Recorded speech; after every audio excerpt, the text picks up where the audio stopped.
Iran के संभावित हमलों से इतर इजरायल ने अब अपनी पूरी ताकत लेबनान ऑपरेशन में झोंक दी है। इससे बौखलाए हिजबुल्लाह समूह ने भी अपने हमलों को धार देना शुरू कर दिया है। अपने ताज़ा ऑपरेशन का खुलासा करते हुए समूह ने उत्तर के बाद मध्य इजरायल को तबाह करने की धमकी दे डाली। मैगन डेविड एडोम ने लेबनान से दागे गए रॉकेट से तीरा शहर में घायल हुए लोगों की संख्या बढ़कर 11 कर दी है। इजरायली मीडिया के मुताबिक 2 नवंबर की सुबह मध्य इजरायल में सायरन बजने से कई लोग घायल हुए। मध्य इजरायल में हर्जिलिया, रानाना, कफर शबा और तीरा में हवाई हमलों का अलर्ट सायरन बजा। आईडीएफ ने कहा कि लेबनान से 3 रॉकेट इजरायली एयर स्पेस में घुसे, जिनमें से 2 रॉकेट को हवा में मार गिराया गया, जबकि 1 रॉकेट इजरायल के इलाके में जा गिरा। बताया गया कि तीरा में स्ट्राइक से एक इमारत में कई लोग फंस गए, जिन्हें फायर ब्रिगेड ने कड़ी मशक्कत से सुरक्षित बाहर निकाला। इमारत से करीब 8 लोगों को बचाया गया, जिनमें से कई घायल हुए। बता दें कि तीरा एक अरब शहर है, जो एक सप्ताह में हिजबुल्लाह के रॉकेटों से प्रभावित होने वाला दूसरा अरब शहर है।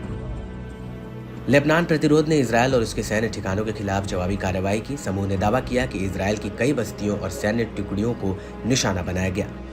लड़ाकों ने किरत शमोना समेत कम से कम 3 इजरायली बस्तियों को पूरे दिन मिसाइलों से निशाना बनाया। लड़ाकों ने बड़े रॉकेट बैराज के साथ करमील और मालोत तरशीहा की बस्तियों पर भी बमबारी की। हिजबुल्लाह ने पहले दावा किया था कि उसने कब्जे वाले इलाकों के उत्तर में खियाम में इजरायली सैनिकों की एक सभा पर मिसाइल से हमला किया।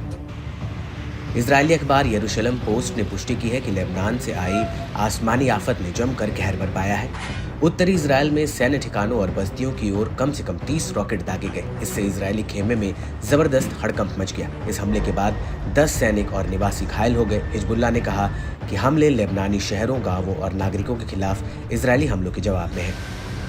दरअसल बीते दिनों इजरायल के हवाई और तोप हमलों से लेबनान के कई रिहायशी इलाकों में जबरदस्त तबाही मची।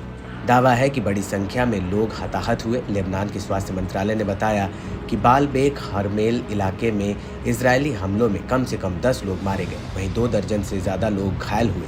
बताया जाता है कि हताहतों में से ज्यादातर लोग अमजा गांव के हैं।